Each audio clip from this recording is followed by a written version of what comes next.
So the information in this problem might look familiar. We're told that a student goes to the library, and to let events B equal the student checks out a book and D equals the student checks out a DVD.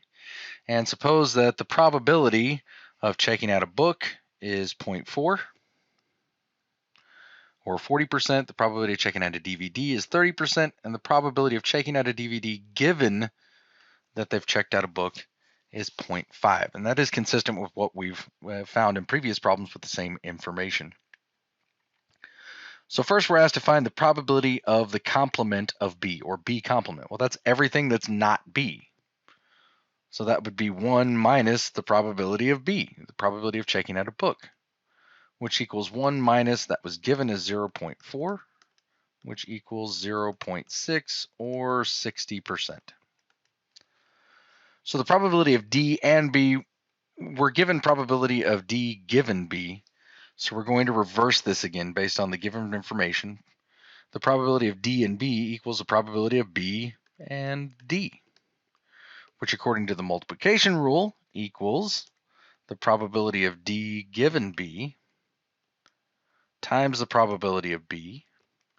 Now the probability of checking out a DVD, given that they've checked out a book, we were given that as 0.5. And we were given that the probability of checking out a book was 0.4. Multiply those together and we get 0.2 or 20%. The probability of B given D, if we take the multiplication rules and solve for B given D,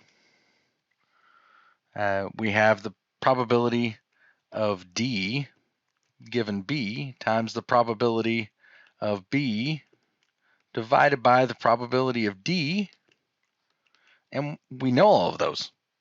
That's D given B is 0.5 times probability of checking out a book is 0.4, all divided by the probability of checking out a DVD, which is 0.3,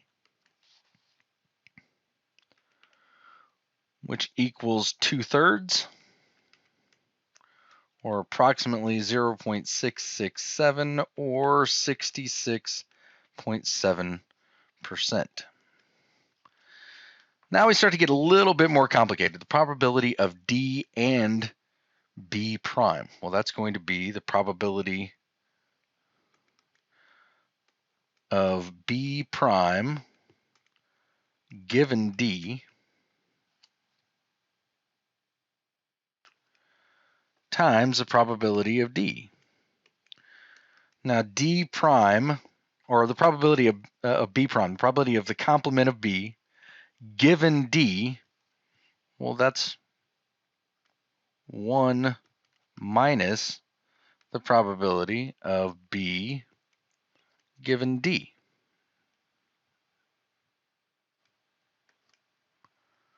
The given part narrows down the sample space, and the first part is B complement is going to be everything that's not in part of D. So we're already narrowing down to the same sample space of given D. So 1 minus the probability of B given D is going to be the same as the probability of B prime given D. So that's the probability, 1 minus the probability of B given D, and then we're given the probability of D. The probability of checking out a DVD is 0.3.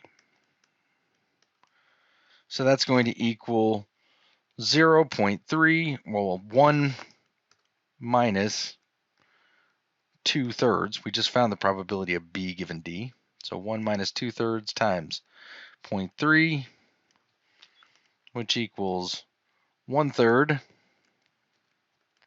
times 0.3, or 0.1 or 10%.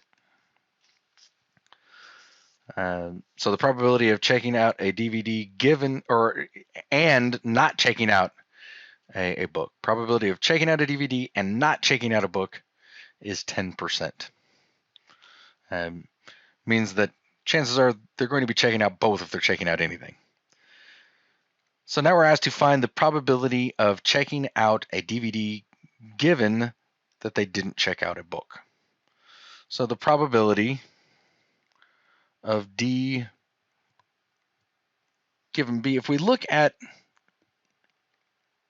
or the B complement rather, so the probability of B complement and D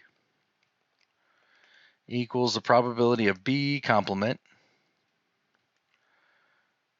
times the probability of D given B complement.